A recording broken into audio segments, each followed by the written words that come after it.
नमस्कार दोस्तों, पुष्पांजलि टुडे न्यूज़ में आपका स्वागत है और मैं आपके साथ संदीप। अगर हम बात करें आज देश की और दतिया की, तो कहीं ना कहीं आज अगर हम बात करें, यहाँ पे आप देख सकते हैं हमारे जो देश के हमारे धार्मिक जो स्थल हैं उनको एकदम से लॉकडाउन कर दिया गया था। हमारे देश पर जो संकट आया है कोरोना वायरस को लेकर, कहीं ना कहीं बड़ी मुसीबत बन के आया था और है अभी भी।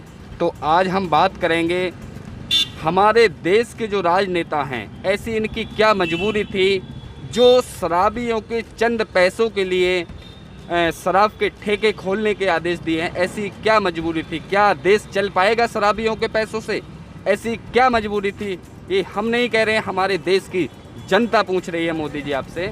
और कहीं ना कहीं हम बात अगर करें तो हमारे देश में जितने भी जो धार्मिक स्थल हैं वो आज भी बिल्कुल बराबर यहाँ पे बंद हैं। आप देख सकते हैं यहाँ पे कोई भी श्रद्धालु, कोई भी भक्तगण यहाँ पे दर्शन करने नहीं आ सकते हैं। और सोशल डिस्टेंसिंग की अगर बात करें तो यहाँ पे अगर सोशल डिस्टेंसिंग को लेकर और कोरोना वायरस को लेकर इतनी सावधानी रखी गई है कि लॉकडाउन कर दिया गया है, तो कहीं ना कहीं शराब के ठेके भी नहीं खुलना चाहिए थे। तो यहाँ पे हम बात करेंगे, कुछ लोग हमारे बीच हैं कि सर जी नमस्कार। नमस्कार भैया। क्या नाम है आपका? मेरा सोनू दुबे, दतिया। हमारे बीच सोनू दुबे जी हमारे बीच हैं और दतिया के निवासी हैं। हम जानना चाहते हैं आज आपसे दुबे जी कि हमारे देश में बहुत बड़ा एक संकट आया है, कोरोना वायरस को लेकर बहुत बड़ा संकट है, चूँकि हमको और आपको एक चुनौती बनकर आया है और पूरा देश इस महामारी से जूझ रहा है। तो हमारे देश के जितने भी धार्मिक स्थल हैं उनको एकदम लॉकडाउन कर दिया गया था कि कहीं ना कहीं कोरोना वायरस के संक्रमण ना फैलें और कोई बड़ा नुकसान ना हो। तो ऐसी हमारे देश के राजनेताओं की क्या मजबूरी थी जो शराब के ठेके खोलने के लिए मजबूर होना पड़ा? क्या शराबियों के चंद पैसों से देश चल पाएगा? सबसे पहले तो मैं इस देश की जनता को बहुत बहुत धन्यवाद देना चाहता हूं कि देश का जो देश में इतनी बड़ी विपत्ति आई है और माननीय मोदी जी के समर्थन में लोगों ने लॉकडाउन का पालन किया है। First step, second step, third step, और आज जो अपने भारत की स्थिति है कोरोना को लेके, आज जो स्थिति कोरोना को लेके बनी हुई है कुछ हद तक ठीक हो रही है, लेकिन लॉकडाउन का और सोशल डिस्टेंस का पालन करते हुए। अब रही बात शराब के ठेकों की और मंदिर को लेके, तो इस बात का तो विरोध शुरू से ही किया जा रहा है कि अगर जब शराब के ठेके खुल सकते हैं सोशल डिस्टेंस का पालन करते हुए, तो मंदिर क्यों नहीं खुल सकते हैं? मंदिर में भी उतनी आस्था देश में करोड़ों लोगों की है। आज जो लोग शराब ले रहे हैं सोशल डिस्टेंस का पालन करते हुए, मैं भी इसका विरोध करता हूँ, घोर विरोध करता हूँ। और मंदिर भी खुलना चाहिए।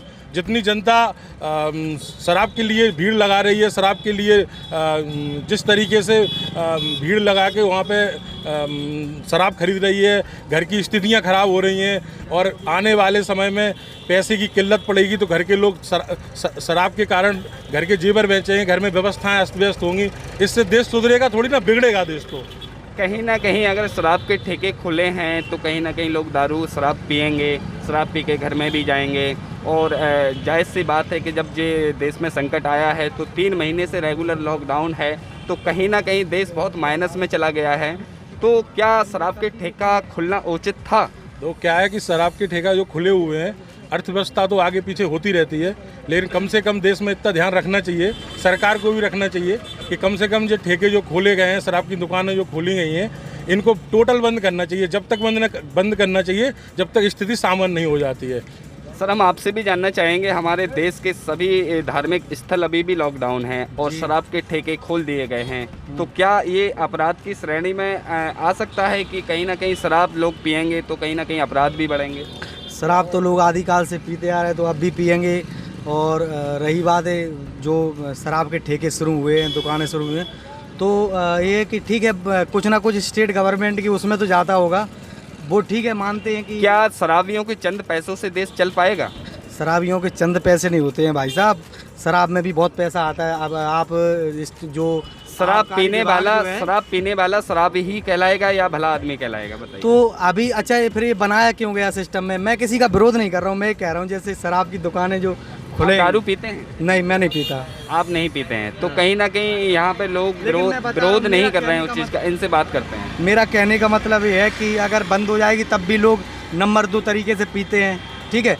तो इससे अच्छा है कि अगर चालू रहता है तो कम से कम सरकार के पास कुछ पैसा तो जाएगा।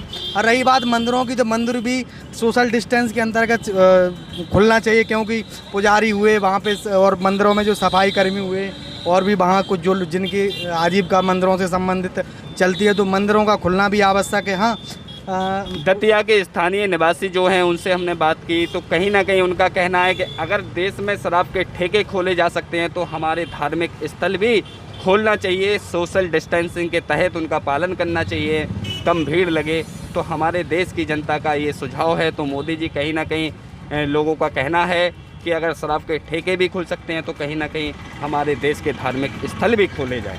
जी बिल्कुल खुलना चाहिए, क्योंकि धार्मिक स्थल को अभी आदमी या जितने भी लोग हैं वो अपने घरों में बंद हैं, ठीक है। सोशल डिस्टेंस और लॉकडाउन जो चल रहा है, सोशल डिस्टेंस के अंतर्गत वो मंदिरों के दर्शन करेंगे। मैं नहीं कहता कि जो भीड़ पहले रहती थी वो भीड़ अब होना चाहिए, लेकिन कहीं ना कहीं जो लोगों की श्रद्धा आस्था उसके साथ अंतर्गत जो पुजारी हुए मंदिर में जो सफाई, मैं फिर वही बात कहूँगा, जो पुजारी सफाई कर्मी या मंदिर से जुड़े हुए फूल वाले, प्रसाद वाले, माला वाले, उन लोगों की आजीविका तो काफ़ी अस्त व्यस्त हो गई ना, तो इस अंतर्गत मंदिर भी खुलना चाहिए।